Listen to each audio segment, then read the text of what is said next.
Muy buenas tardes, bienvenidos a la UNAM Responde. Terminamos la semana y este viernes les platicaremos sobre una exposición que conmemora el 200 aniversario de la promulgación de nuestra Constitución. Además, nuestra biodiversidad nos cuenta sobre algunas características muy particulares y hasta raras de ciertas especies de lagartija que habitan en distintos estados del país. Conoceremos a una universitaria destacada y además nos uniremos a los festejos por el aniversario número 80 de la Universidad Veracruzana en nuestra Ciudad de México. Con esto y mucho más comenzamos el programa de hoy. No te vayas.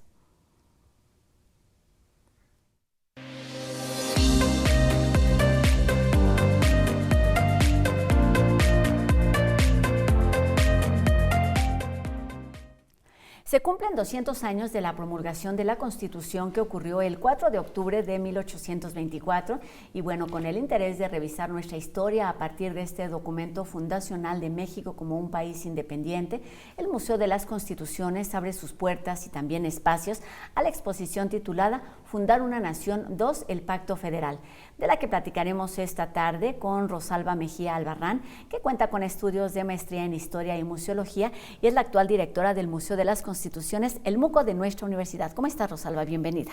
Muchas gracias, Rosa. Gracias nuevamente por invitarme a este espacio. Pues un gusto que estés aquí. Además, teníamos que darle continuidad a eso que hemos platicado y que ustedes han realizado a lo largo de todo este año. Cuéntanos para empezar un poquito del contexto y qué ha pasado a lo largo de estos primeros meses del año. Claro, pues este año es muy importante para la historia constitucional de nuestro país. Conmemoramos el bicentenario no solo de la Constitución de 1824, que se promulgó el 4 de octubre, sino del Acta Constitutiva de la Federación.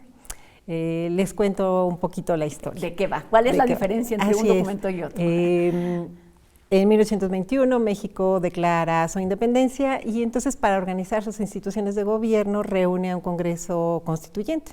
La tarea de ese primer constituyente era crear una constitución para la monarquía. Si recuerdan, Agustín de Iturbide fue el primer monarca que tuvimos en nuestra historia. Este proyecto fracasó porque ya había muchas presiones políticas para organizar a México no como una monarquía, sino como una república. Entonces se organiza un segundo Congreso Constituyente y este constituyente decide que México va a ser una república. El Congreso se reúne en noviembre de 1823 y te imaginas cómo fueron las discusiones en ese Congreso, poquito más de 100 diputados que discutían, que estaban de acuerdo, sí, que iba a ser una república, pero ¿cómo se iba a organizar esa república? Era la gran pregunta y había muchas divisiones en el Congreso por los intereses que representaba cada uno de los diputados de las provincias que representaban, ¿no? Entonces decidieron no tomarse todo el tiempo que implicaba elaborar una constitución artículo por artículo, sino hacer primero un acuerdo que se conoció con el nombre de Acta Constitutiva. Esa acta fue publicada el 31 de enero de 1824 y en términos generales indicaba qué principios iba a tener una constitución y sobre los cuales se tenían que poner a trabajar en redactar los artículos. Entonces, ese documento fue la guía, digamos, para hacer la Constitución. Se publicó, como te decía, el 31 de enero de 1824 y con esa fecha el Museo de las Constituciones inició la conmemoración de este bicentenario con una exposición temporal que se llamó Fundar una Nación 1, en la que hablamos de cómo fue la reunión de estos congresistas, que además, por si no conocen el museo, los invito a que conozcan el recinto, es un recinto histórico, y la razón de que esté ahí el Museo de las Constituciones es porque en ese recinto se reunió el Congreso. Fue la primera sede parlamentaria de México después de su independencia, y pues entre esos muros se discutió cómo constituir, cómo fundar a la nación. La primera exposición habla de eso, de esa historia, de quiénes se reunieron, quiénes eran los diputados, qué se discutió, y ahora a partir de septiembre inauguramos la continuación de esa exposición que se llama Fundar una Nación 2, en la que hablamos ya propiamente del texto constituyente. Hablamos de la historia, de las discusiones que se tuvieron y de los principios que en esta Constitución de 171 artículos establecían cómo definir a la nación, desde cómo definir a la nación y los principios para regir. Lo cual no es una cosa menor porque no se trataba de hacer adecuaciones, de hacer modificaciones, sino que fue comenzar de cero y cambiar de un régimen a otro, cambiar la visión, cambiar la forma de estar, de gobernar, de organizar. Cuéntanos, ¿cuáles son esos principios, esos ideales que definen la Constitución de 1824? Sí, como bien dices, aunque no se trataba de empezar de cero en este caso, porque había diputados que tenían experiencia legislativa, que habían participado en las Cortes de Cádiz, en la Constitución de Cádiz, la discusión era ya propiamente de los temas nacionales, claro, los intereses de los distintos territorios, de las distintas provincias, los grupos de poder, por supuesto, que se hicieron presentes, y lo que se estableció en esta Constitución era, primero, artículo 1, declararnos y como una nación independiente de España y de cualquier otro reino o potencia que quisiera conquistarnos. Artículo 2, organizar el gobierno como una nación, definir quiénes integraban a la nación, y es en ese artículo donde se habla, bueno, la nación está integrada por tales territorios. En esta Constitución se reconocieron 19 estados y 4 territorios. Y después se especificó cuáles eran los principios que iban a organizar a la nueva nación. Primero se declaró que la nación iba a ser una república representativa federal y que iba a estar dividida en 3 poderes, tanto a nivel federal, el gobierno general, el poder ejecutivo, legislativo y judicial, como estos estados también tenían que estar divididos en esos 3 poderes. Esto es fundamental porque ahora nos parece muy común, ¿no? Claro, vivimos con ello y demás, pero hay una de las razones de la importancia de conmemorar esta primera Constitución, estos principios de división de poderes, de decir que la nación era soberana, que era independiente, el nacimiento de una república, de la república, pues son lugares que vemos ahorita como muy normales y comunes, pero que han costado a lo largo de nuestra historia constitucional muchas guerras, muchos cambios constitucionales incluso, y que por eso es importante llamar la atención sobre que estos principios tienen 200 años y que a lo largo de toda nuestra historia constitucional y nacional han sobrevivido y que están incluidos en nuestra Constitución vigente. ¿Qué tanto de esta Constitución sigue vigente? Ha habido, digamos, adecuaciones, artículos y transformaciones, pero la parte fundacional está ahí muy clara y además es muy vigente. Sí, pues podríamos decir que son estos principios que te comenté, división de poderes, en términos generales, obviamente la soberanía, la independencia, el hablar de una república federal, los estados autónomos, estos primeros 19 estados que se reconocen, se declaran libres e independientes entre sí. Estos principios siguen manteniéndose en nuestra Constitución. Después de la Constitución de 1824, que fue la primera de México como país independiente, pues bueno, sabemos que ha habido otros documentos constitucionales, las más importantes, según muchos abogados constitucionalistas e historiadores, pues son estas, la de 1824, la de 1857 de la época de Juárez y la de 1917, que es la vigente. Muy bien, y entendiendo parte de esta historia y este contexto, cuéntanos cómo está conformada la exposición, qué van a poder ver los visitantes que acudan al MUCO. Claro, pues esta exposición inicia con un tema que denominamos las expectativas, porque como bien decías, pues era casi partir de cero, hablar de un documento nuevo, y en la época se tenía mucha fe en que una Constitución iba a garantizar la felicidad del pueblo, así lo expresaban los diputados. Entonces hablamos no el bienestar, sino la felicidad. La felicidad. Los diputados, ¿quiénes eran estos 107 diputados que se reunieron ahí en el recinto, que discutieron? En un segundo punto de la exposición hablamos de estos principios fundacionales, el decidir cómo iba a ser la nación, qué integraba la nación, qué era la soberanía, en dónde residía la soberanía, la federación, la representación política y la división de poderes. Y a lo largo de la exposición vamos explicando cada uno de estos principios y terminamos con 2 temas importantes, que es el tema de los derechos del hombre, que se reconocieron en estos 2 documentos, en el Acta y en la Constitución, y terminamos con una reflexión sobre la importancia del Bicentenario, precisamente para llamar la atención a que se identifique que esos principios que surgieron y se discutieron en ese recinto hace 200 años siguen vigentes. Cuéntanos de algo importantísimo que ya lo mencionaste por ahí, que es esta sede del MUCO, es un espacio importantísimo que fueron durante muchos años, el Templo de San Pedro y de San Pablo. Así es. Como te decía, México se independiza y las autoridades en 1821-22 buscaron un recinto en donde reunir al Congreso Nacional, a la Asamblea Nacional, y en ese entonces pues las iglesias eran los recintos más grandes. y decidieron que el antiguo templo de San Pedro y San Pablo, que había sido el primer colegio jesuita fundado en la Nueva España, era la sede idónea para reunir ahí a los congresistas. Se hicieron algunas adecuaciones y en febrero de 1822 se inauguró como sede del primer Congreso Constituyente.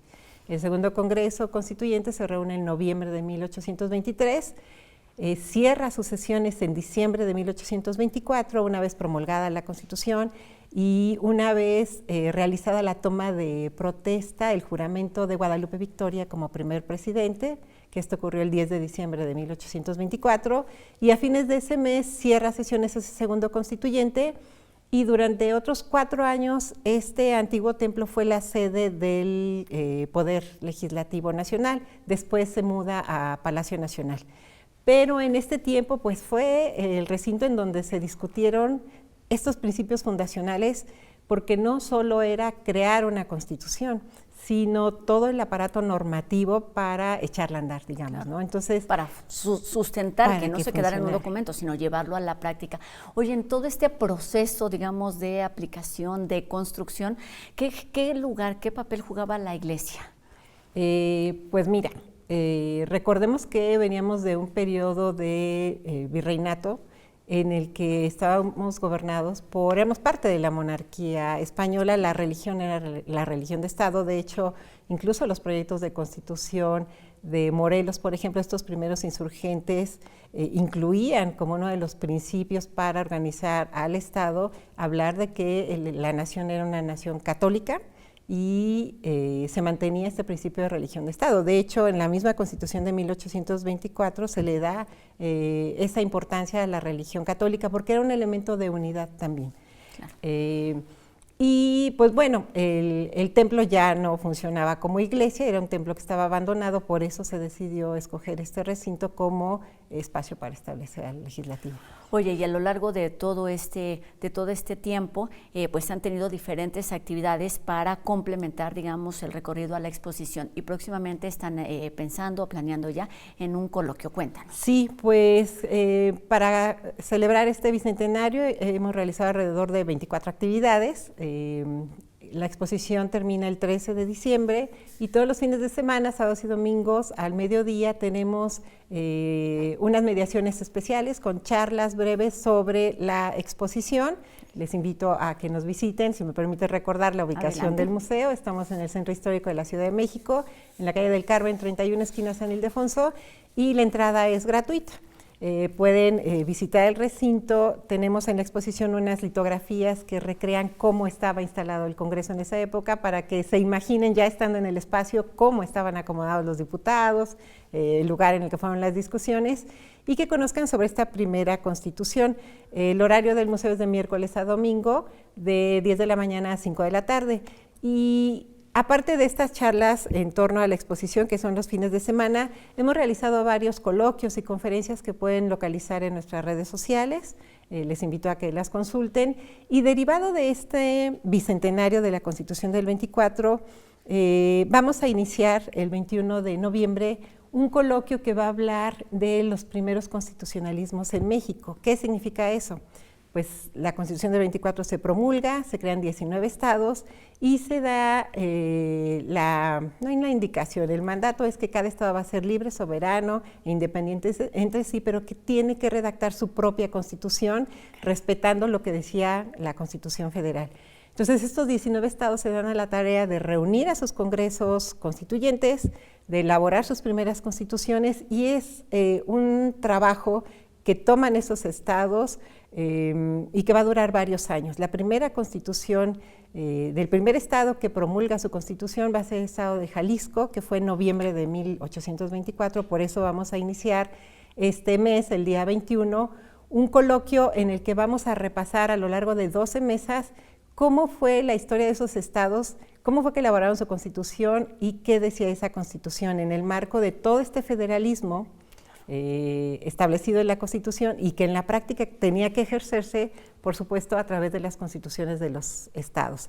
Iniciamos el 21 de noviembre a las 5 de la tarde con la primera mesa de este coloquio en el que hablamos Tendremos una introducción del federalismo establecido en la Constitución del 24. Vamos a hablar precisamente de la primera Constitución, que fue la de Jalisco, y también vamos a tener a una invitada del Archivo Histórico de la Ciudad de México que nos va a hablar de la creación del Distrito Federal.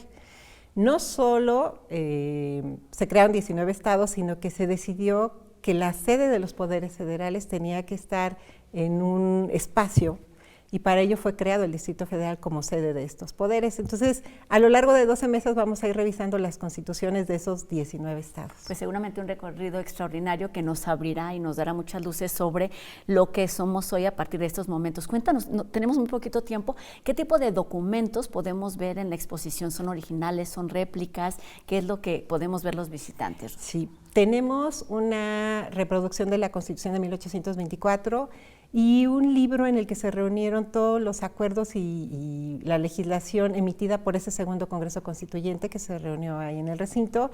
Y en esta exposición inauguramos una estación táctil para personas con alguna discapacidad visual o personas ciegas, en la que tenemos 2 representaciones que nos hablan o que nos permiten explicar el nacimiento de la República. Una es la moneda, en la que aparece el rostro de Guadalupe Victoria, nuestro primer presidente, y otra es la representación de un águila sobre un nopal, que fue una alegoría de la Federación.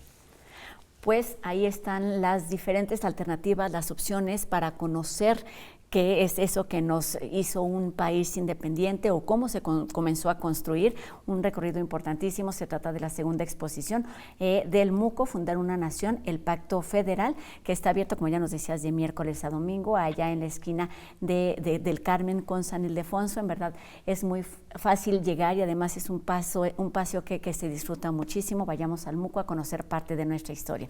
Muchísimas gracias por estar aquí con nosotros. Rosalba Mejía Albarrán, directora del Museo de las Constituciones, el MUCO de nuestra universidad, como lo podemos encontrar en redes. Así es, museodelasconstituciones.unam.mx. Muchas gracias, Roxana, y nos vemos por allá en el Centro Histórico. Y bueno, ahora nos unimos a la celebración por el 80 aniversario de la Universidad Veracruzana en la Ciudad de México, con la exposición fotográfica Veracruz, singularidad y riqueza de su biodiversidad, una muestra que captura la esencia natural del estado a través de las miradas de Caro Carvajal y Gerardo Sánchez Vigil. La Galería Juventino Heroica, ubicada en la primera sección del Bosque de Chapultepec, es la sede de esta muestra que nos permite descubrir la riqueza visual y natural de Veracruz y que se complementa con charlas y talleres. El domingo 17 de noviembre a las 12 del día se llevará a cabo De la Costa a la Cima bajo el cambio climático. No se pierdan estas actividades y, por supuesto, el recorrido por la exposición.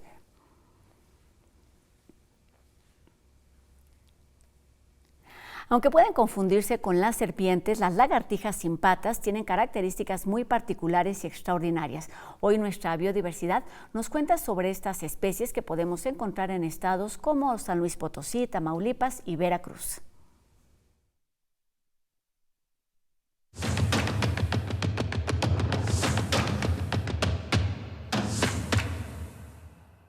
¿Conocías a las lagartijas sin patas? México ocupa el segundo lugar a nivel mundial en diversidad de reptiles. Una de las características más representativas del grupo es que poseen una piel con escamas y son de formas, colores y tamaños diversos. Las lagartijas se caracterizan por tener 4 patas y una cola larga que generalmente pueden desprender como estrategia ante sus depredadores. ¿Pero sabías que en México hay 5 especies que carecen de patas y se asemejan a las serpientes? Estas lagartijas son conocidas como lagartijas apodas, sin patas, y se distinguen de las serpientes por tener párpados, oídos y porque pueden desprenderse de su cola tal como las lagartijas comunes. La ausencia de patas es un rasgo evolutivo en respuesta a su estilo de vida, ya que pasan la mayor parte de ella bajo tierra, troncos o rocas, y esto les permite deslizarse con mayor agilidad. La lagartija ciega, conocida como huizache o lombriz serpiente, es endémica de México. Puede medir hasta 25 centímetros de longitud y, como su nombre lo indica, sus ojos no son funcionales, y aunque se considera una lagartija poda,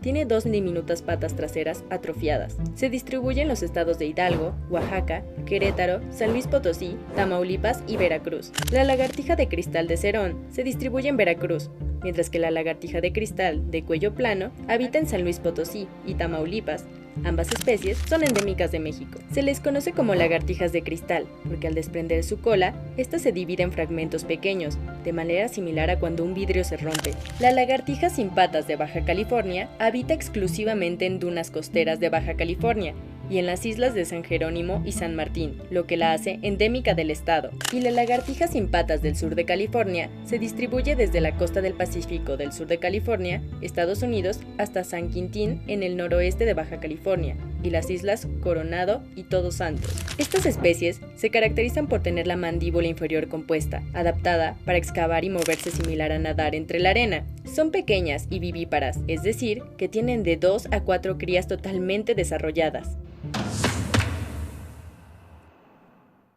Sorprendente en verdad. Y ahora vamos con UNAM Global TV, que nos cuenta la historia de Isabel, una universitaria que ha hecho cosas extraordinarias para poder obtener un título de licenciatura a los 18 años.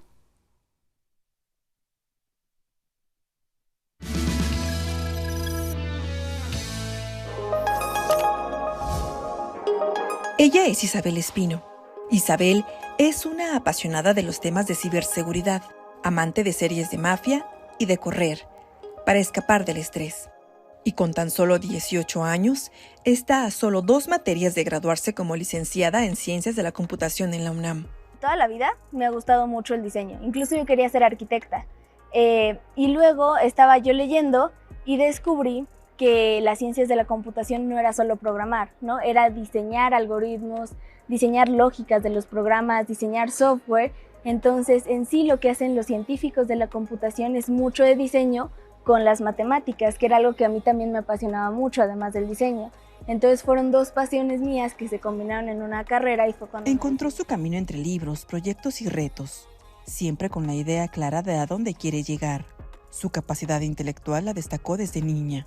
Decidió cursar la secundaria en sistema abierto y la terminó en 3 meses. A los 13 años, ingresó a la Prepa 6 de la UNAM. A los 16 a la licenciatura. Desde segundo semestre yo empecé a meter 10 materias, principalmente porque quería aprender cosas nuevas. El tiempo que yo le dedicaba a la escuela cuando tuve esos semestres muy pesados era casi de todo el día. En aquellos días intensos, Isabel se cuestionaba, ¿vale la pena? Hay días en los que tú te rompes, hay noches en las que dices, oye, ya no puedo más, ya esta materia yo ya no la quiero, ya no la entiendo. Al final vale muchísimo la pena. Para ella, la palabra clave es perseverancia. La magia que te dan las matemáticas, que te dan las ciencias de la computación, es lo que me hizo poder seguir adelante y me hizo poder avanzar en esta carrera de una forma diferente, de una forma más rápida. ¿Cómo están? ¿Bien? ¿Cómo van con su práctica? ¿Bien? A su corta edad, Isabel ya imparte clases como profesora adjunta en la UNAM. Le manda un mensaje y ese mensaje es justamente P1, ¿no? Y trabaja en una empresa desarrollando software. Cuando tú ves toda esta magia, lo único que quieres es seguir. Entonces yo creo que la clave de esto fue la resiliencia y la inversión en tiempo, la inversión en respeto, la inversión en amor. Está próxima a titularse. Yo me quiero titular por excelencia académica. Ahorita tengo 9.7 de promedio, seguir dedicándome a la investigación en matemáticas, en ciencias de la computación y ser profesora eventualmente de aquí mismo de la universidad, de la Facultad de Ciencias, para poder transmitirle esa magia a las nuevas generaciones, la magia que a mí me transmitieron, que me hizo poder llegar a donde estoy. Cuando ustedes empiecen con esto ya tienen ganancia, ¿va? Esto ya es entrar a la computación distribuida.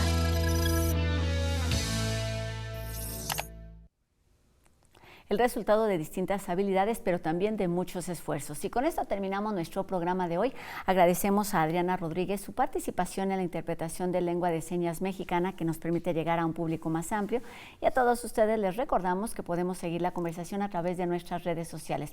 Háganos llegar sus dudas, sus comentarios y sigamos haciendo juntos la UNAM Responde. Que tengan un excelente fin de semana y nos vemos aquí el próximo lunes, 2:30 de la tarde en TV UNAM. Mi nombre es Rosa Brizuela. Adiós. Porque respetas mi forma de ser y de querer. Porque soy libre de decir lo que pienso. Porque me apasiona tu oferta cultural. Porque soy lo que soy, gracias a todo lo que me enseñaste. Porque aprendo en tus más de 140 bibliotecas. Porque mi potencial no tiene límites ni barreras. UNAM. UNAM. UNAM. UNAM. ¿Cómo no te voy a querer? ¿Cómo no te voy a querer? ¿Cómo no te voy a querer? ¿Cómo no te voy a querer?